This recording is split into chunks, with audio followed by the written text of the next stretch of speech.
नमस्कार दोस्तों, मैं मदन लाल यादव आपके अपने चैनल एग्रीकल्चर हब में फिर से स्वागत करता हूं।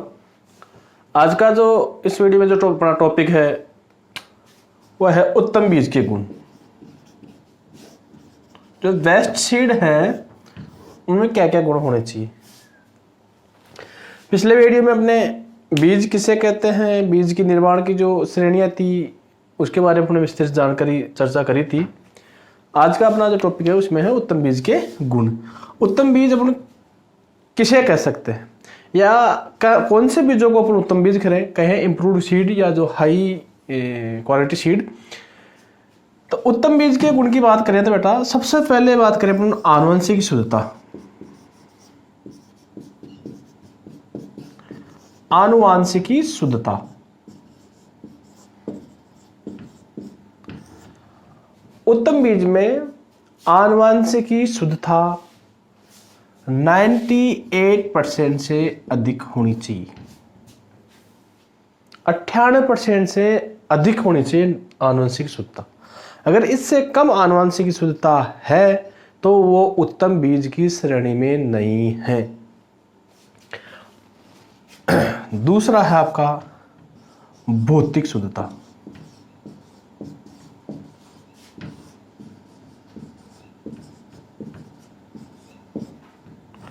भौतिक शुद्धता,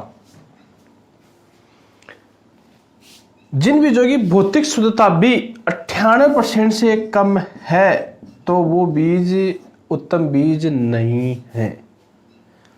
मैं बताऊं आपको, दो चीज हैं, genetical purity and physical purity. आनुवंशिक शुद्धता क्या है और भौतिक शुद्धता क्या है। आनुवंशिक शुद्धता का मतलब है कि उनके जीनोटाइप में कोई परिवर्तन आना या एक ही प्रकार की जीनोटाइप नहीं होना। अगर ऐसा है तो आनुवंशिक रूप से अशुद्ध है। जैसे अपन गेहूं की है राज 3077 वैरायटी बोई अपने, और उस राज 3077 वैरायटी में कुछ दाने अन्य किस्म के हैं तो कुछ दाने मतलब वो 2% से अगर ज्यादा है तो फिर वो उत्तम बीज नहीं है।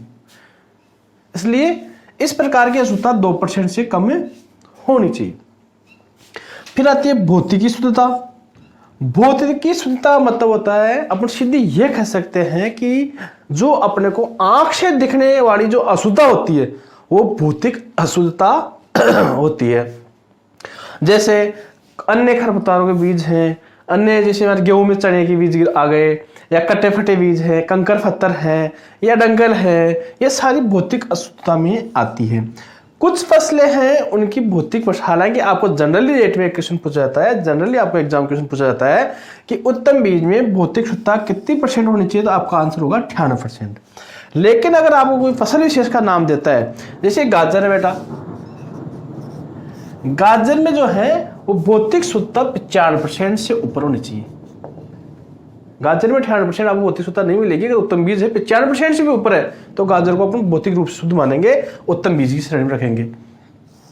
अगर अपन बात करें जैसे आपका सिसिमम तिल है, जूट है, तिल और जूट में अगर 97% भी भौतिक शुद्ध है तो भी अपन उसको उत्तम श्रेणी के बीजों में मानेंगे। ये कुछ सीड्स हैं जिनमें अपन अगर नाम स्पेशल देता है तब उसके बारे में अपने उसका अलग से विवरण मैंने बता दिया है। गाजर में जैसे 95% है, तिल जूट में 97% है, लेकिन सामान्य की बात करें तो भौतिक प्रतिशतता 98% से ज्यादा होनी चाहिए। अब बात आती है भौतिक शुद्धता निकाले कैसे। भौतिक शुद्धता निकालने का एक सूत्र है, भौतिक शुद्धता बराबर W1 माइनस W2 बटा W1 मल्टीप्लाई 100। इस सूत्र से आप भौतिक शुद्धता निकाल सकते हो। यहां पे W1 का मतलब है बेटा नमूने में लिए गए बीजों की संख्या, ये बीजों का भार, बीजों का भार। W2 का मतलब है अशुद्ध बीजों का भार।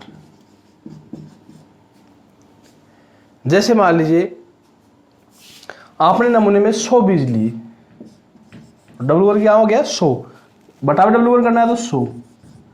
अशुद्ध बीज उसमें निकल गए 2 ग्राम अशुद्ध बीज निकल गए, तो 2 गुणा 100, इसका मतलब क्या हो गया, वो 98% आप कहते हैं भौतिक शुद्ध है।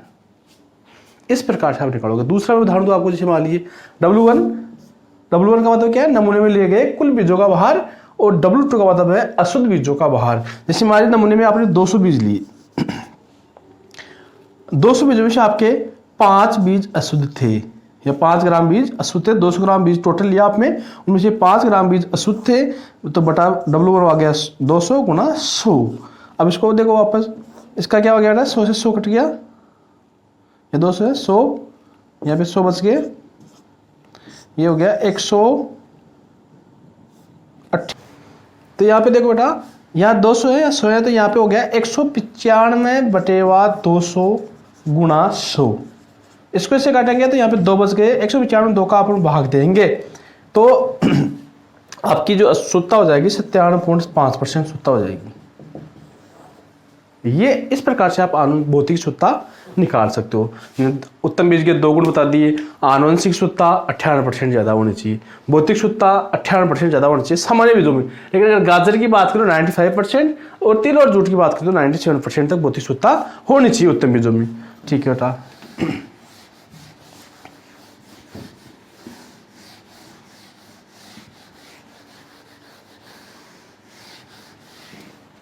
उसके बाद में अगर बात करते हैं अपन नमी प्रतिशतता, नमी प्रतिशतता उत्तम बीजों में एक अपना 6 से लेकर 14% तक नमी होनी चाहिए। क्यों बेटा? अगर 6% से कम नमी है तो उन बीजों का मर्त होने की संभावना रहती है, और 14% से ज्यादा नमी है तो उन बीजों में भंडारण में रोग और कीट लगने की संभावना रहती है। अब 6 से 14% इसको आपको अलग अलग बताता हूं। आपको तिलहनी जितनी फसलें हैं, तिलहनी फसलों के बीजों में 6 से 8% तक नमी होनी चाहिए। मसाले एवं दलहनी जो फलसेज आपकी है, उनमें आपके 8 से 10% नमी होनी चाहिए। और जो आपकी सीरियल क्रॉप्स है, जो आपकी अनाज वाली फसलें हैं, उनमें आपकी नमी 10 से 12% होनी चाहिए। देखो, उत्तम बीज वही बीज है जिनमें नमी 6 से 14% के बीच में हो। अलग अलग मैंने आपको बता दिया है। तिलहनी फसलें हैं, उनके बीजों में 6 से 8% नमी होनी चाहिए। मसाले वाली या दलहनी फसलें हैं, उनमें 8 से 10% नमी होनी चाहिए। और अनाज वाली फसलें हैं, उनमें 10 से 12% नमी होनी चाहिए। अगर ऐसा है तो ही वो उत्तम बीज है। क्योंकि मैंने बताया आपको 6% से अगर कम नमी होती है तो उन बीजों को मरने की समस्या ज़्यादा रहती है, मरने की संभावना रहती है, डेड सीड हो जाएंगे वो। और अगर 14% से ज़्यादा अगर आपके नमी प्रतिशत भंडार में कई प्रकार के रोग और कीटे लग जाएंगे।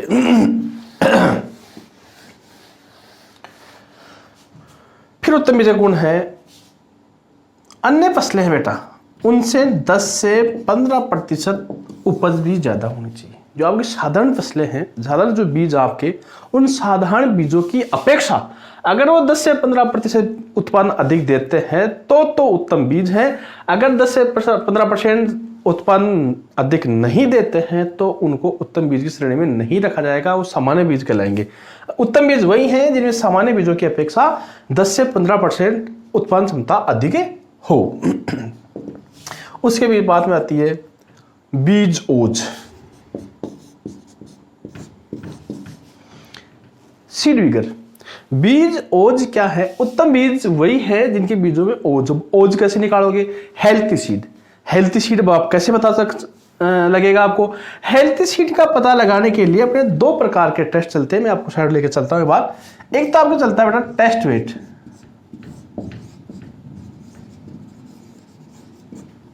टेस्ट वेट को हिंदी में कहते हैं परीक्षण भार। परीक्षण भार। टेस्ट वेट क्या होता है? 1000 जो दाने होते हैं, 1000 जो बीज होते हैं, उनके भार को क्या कहते हैं? टेस्ट वेट कहते हैं। दूसरा आपका चलता है सीड इंडेक्स।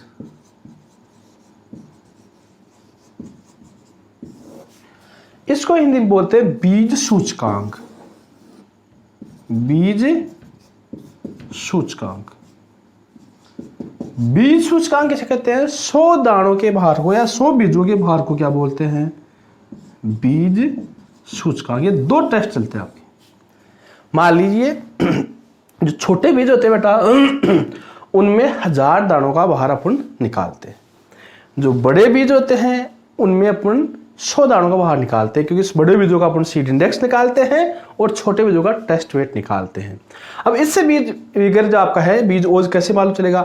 मान लीजिए आपकी बासमती जो चावल है उसका जो आपका टेस्ट वेट है 21 ग्राम, मतलब 1000 दानों का भार कितना हो गया? 21 ग्राम हो गया। अगर आप अपने बीज को 1000 दानों का भार तोलते हो, 1000 दानों का भार निकालते हो, 21 ग्राम या 21 ग्राम से ज्यादा है तो आपका वो उसके बीजों का ओज अधिक है, क्योंकि वो हेल्थी सीड है।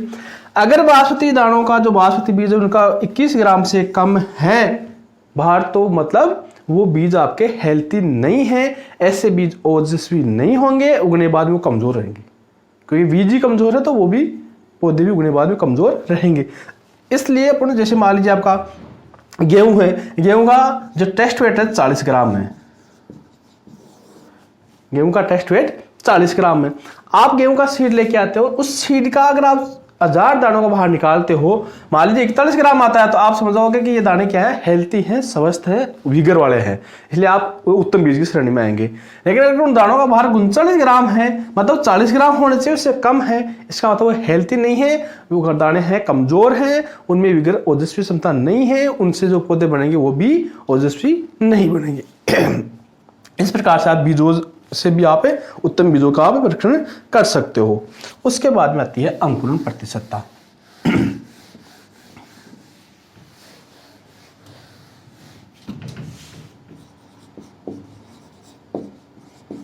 अंकुरण प्रतिशतता, पहले तो अंकुरण प्रतिशतता क्या है? जितने दाने अपन उगाते हैं उनमें से कितने दाने उग रहे हैं उसको अपन अंकुरण प्रतिशतता में ज्ञात करते हैं। पहले तो इसका सूत्र लिख देता हूं मैं अंकुरण प्रतिशतता का। अंकुरण प्रतिशतता बराबर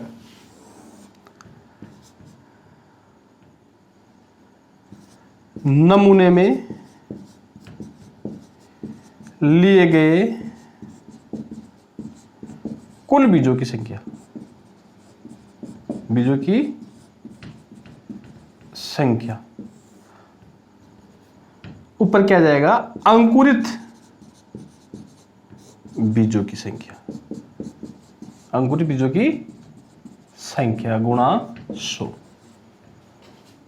अंकुरित बीजों की संख्या बटा नमूने में लिए गए कुल बीजों की संख्या गुणा 100। मान लीजिए आप 100 बीज लेते हो, नमूने में कितने बीज ले बेटा? 100। उसमें से आपके 80 बीज उगते हैं, अंकुरित बीज कितने हुए? 80 गुणा 100, तो आपके बीजों का अंकुरण प्रतिशत कितना हो गया? 80% हो गया। यह अंकुरण प्रतिशत निकालने का सामान्य सूत्र है। तो जो अंकुरण प्रतिशतता है वो अलग अलग फसलों की अलग अलग अंकुरण प्रतिशतता होती है, फसलों के अकॉर्डिंग होती है। तो कौन सी फसल की अंकुरण प्रतिशतता कितनी % होनी चाहिए? अगर उससे कम अंकुरण प्रतिशतता आ रही है तो आपका उत्तम बीज नहीं है। अंकुरण प्रतिशतता, अब देखो हर फसलों की जो अंकुरण प्रतिशतता होती है वो अलग अलग होती है, लेकिन मैं आपको बताऊं सबसे ज्यादा जो अंकुरण प्रतिशतता होती है संकर मक्का की। संकर जो मक्का होता है उसकी अंकुरण प्रतिशतता होती है 90% से अधिक। जो सर्वाधिक अंकुरण प्रतिशतता किसकी होती है? मक्का की। कितनी होती है? 90% से अधिक। फिर आपका आता है गेहूं, जौ और चना, इनकी जो अंकुरण प्रतिशतता होती है 85%। धान, जवार, तिल, रिजका और बरसीम, इनकी जो अंकुरण प्रतिशतता होती है 80%। बाजरा, मूंग, मोठ, उड़द, चवड़ा, इनकी जो अंकुरण प्रतिशतता होती है बेटा 75%। फिर उसके नीचे सोयाबीन, गंवार, सूरजमुखी, सोयाबीन, गंवार, सूरजमुखी, इनकी जो अंकुरण प्रतिशतता होती है 70%।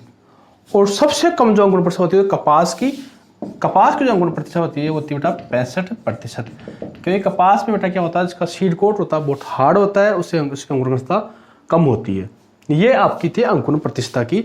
सर्वाधिक जो अंकुरण प्रतिशत मक्के की होती है 90%, गेहूं जो चना उसकी 85%, धान जवार तिल जिनका बरसी 80%, बाजरा मूंग मोट उड़द चवड़ा ये जो आपके हैं उनकी 75%, सोयाबीन गंवार सूरजमुखी 70% और कपास की 65% अंकुरण प्रतिशत होती है।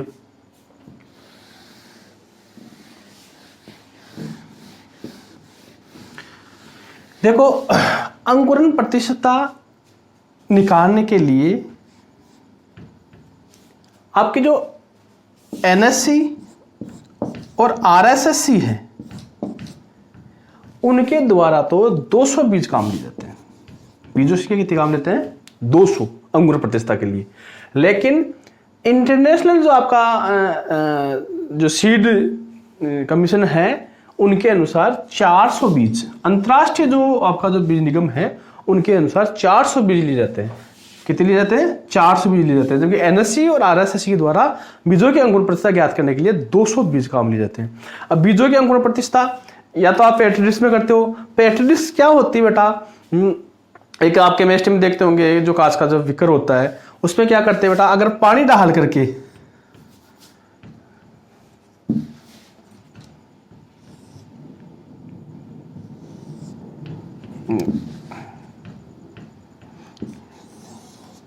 इस पेट्री डिश में आप पानी डाल करके और फिर बीजों को उगाते हो तो आपका पेट्री डिश वाला जो सिद्धांत हो गया। अगर इसमें आप मिट्टी डाल करके और फिर मिट्टी को नम करके पेट्री डिश में और फिर उसके बाद बीजों को अंकुरण प्रतिशत ज्ञात करते हो तो आपका हो गया सैंड पेट्री डिश मेथड। तीसरा आपका है, अगर आप जो आपका फुट्टा आता है, कागज आता है, कागज जो आपने गत्ता देखा होगा उसको भिगो करके और उस कागज के जो आपका जो कवर है उसके ऊपर बीजों को उगाते हो तो उसको अपन बोलते हैं पेपर टॉवल मेथड्स। क्या बोलते हैं? Paper towel methods. मतलब और अगर आप जो मोटा कपड़ा होता है उस मोटे कपड़े के टुकड़े को आप नम करके उसके ऊपर बीजों को अंकुरण उगा करके देखते हो तो उसको बोलते हैं टॉवल मेथड्स। उसको क्या बोलोगे? Towel methods. और आप अगर जो लकड़ी का बुरादा है, लकड़ी के बुरादे को भिगो करके उसमें बीजों को अंकुरण करके आप अंकुरण प्रतिशत ज्ञात करते हो तो उसको बोलते हैं पैक्ड मेथड्स। ये आपको अंकुरण प्रतिशत जिस आप पात्र में ज्ञात करें उसी के अनुसार इसका नाम है। जैसे अगर आप पेट्री डिश में कर रहे हो तो petri dish methods, petri dish में आप सैंड बलुई माटी डाल करके उस मिट्टी को भिगो करके फिर बीजों को उगा रहे हो तो आपका सैंड पेट्री डिश मेथड्स। अगर आप कागज के फिट्ठे के ऊपर या झिल्ली के ऊपर अगर आप बीजों का अंकुर करा रहे हो तो पेपर टॉवल मेथड्स हो गया। अगर आप कपड़े पे उगा रहे हो तो आपका टॉवल्स मेथड हो गया। अगर आप लकड़ी के बुरादे को भिगो करके उसमें बीजों को उगा रहे हो तो आपका पैक्ड डाउन मेथड्स हो गया, अंकुरण प्रतिशत हो गई। उसके बाद में अगर बीजों की अपने उत्तम बीजों के गुण देखें तो वो गुण है बीज का वास्तविक मान। बीज का वास्तविक मान, रियल वैल्यू ऑफ सीड। बीज का वास्तविक मान, बीज का वास्तविक मान क्या है बेटा? देखो कोई सा भी बीज हो, सामान्यतः बीज का वास्तविक मान 75% से अधिक होना चाहिए। कितनी प्रतिशत होना चाहिए? 75% से अधिक होना चाहिए बीज का वास्तविक मान। अब बीज का वास्तविक मान ज्ञात करने का सूत्र क्या है? बीज का वास्तविक मान बराबर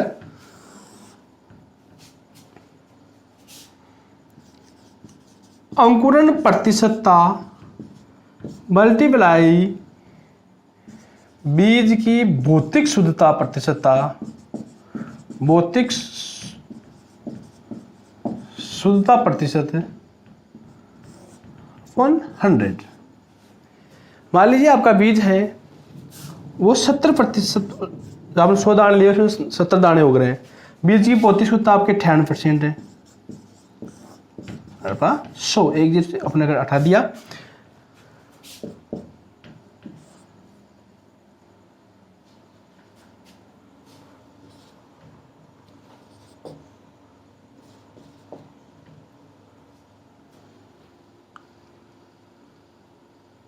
इसको मल्टीप्लाई कर लेते हैं अपन।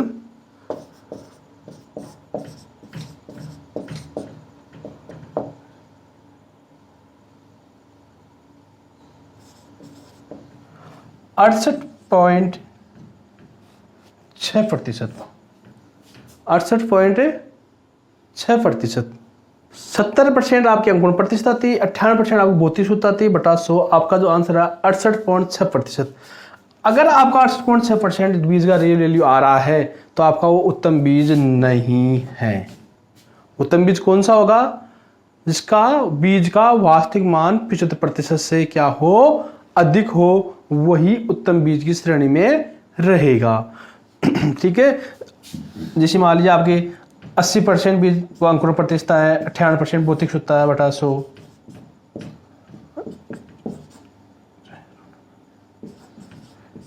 78.4%, 80% अंकुरण प्रतिशत, 98% भौतिक शुद्धता बटा 100, तो आपका 78.4% सीड का रियल वैल्यू मान आ गया। अगर ऐसा रियल वैल्यू मान आता है 75% से ऊपर आपका वास्तविक बीज का मान आता है तो वो बीज उत्तम बीज की श्रेणी में रखा जाता है।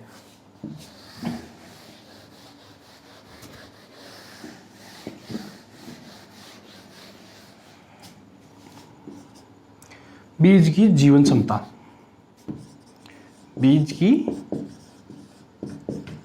जीवन क्षमता।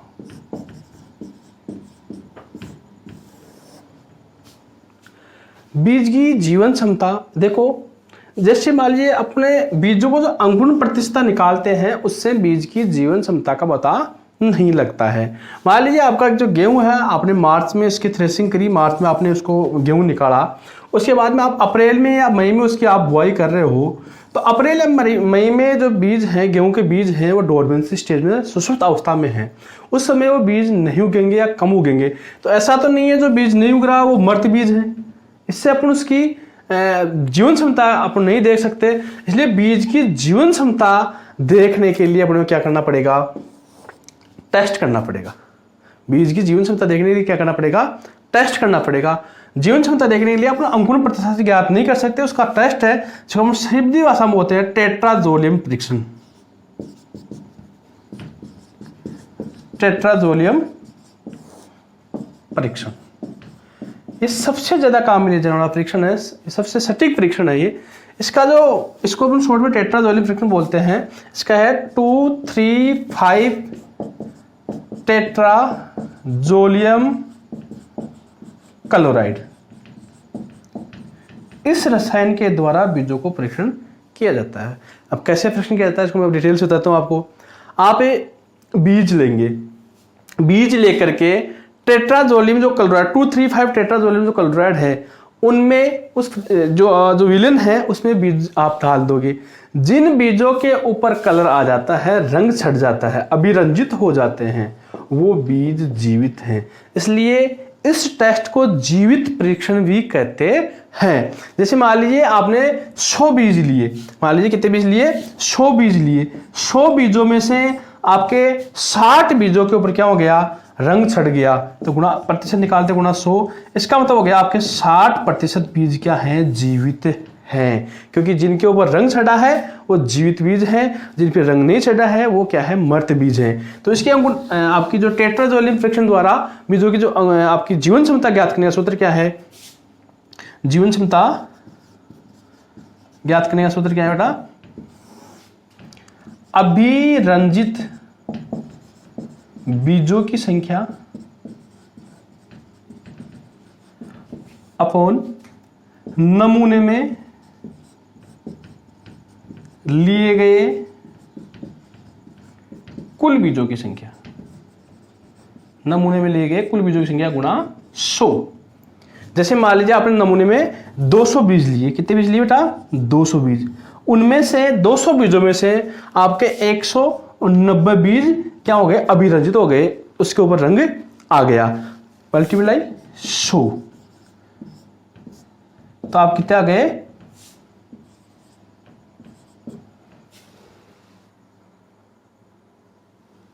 95%।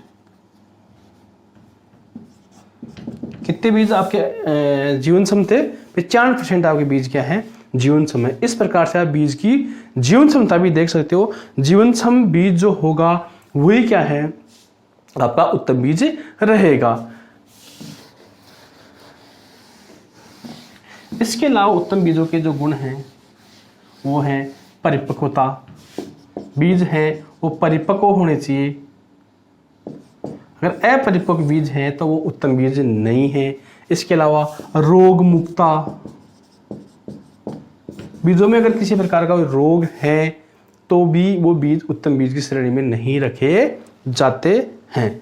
इस प्रकार ये उत्तम बीज है, जो हाई जो क्वालिटी सीड्स हैं उनके ये गुण हैं। अगर इन गुणों के जो नियम हैं, उनके जो अपना जो बीज का जो नियम बना था 1971 में, 1971 में, उसके अनुसार ये अगर गुण आते हैं तो उत्तम बीज की श्रेणी में रखा जाता है, अन्यथा नहीं रखा जाता है।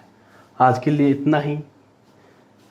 कैसा लगा आपको वीडियो आप हमें कमेंट्स करके बताएं, और ज़्यादा से ज़्यादा लोगों के पास वो सब्सक्राइब करें, लाइक करें और बेल का आइकन बटन को भी दबाएं, जिससे ये हर बच्चे के पास पहुंच सके और हर बच्चे को इसका लाभ मिल सके। जय हिंद, जय राजस्थान।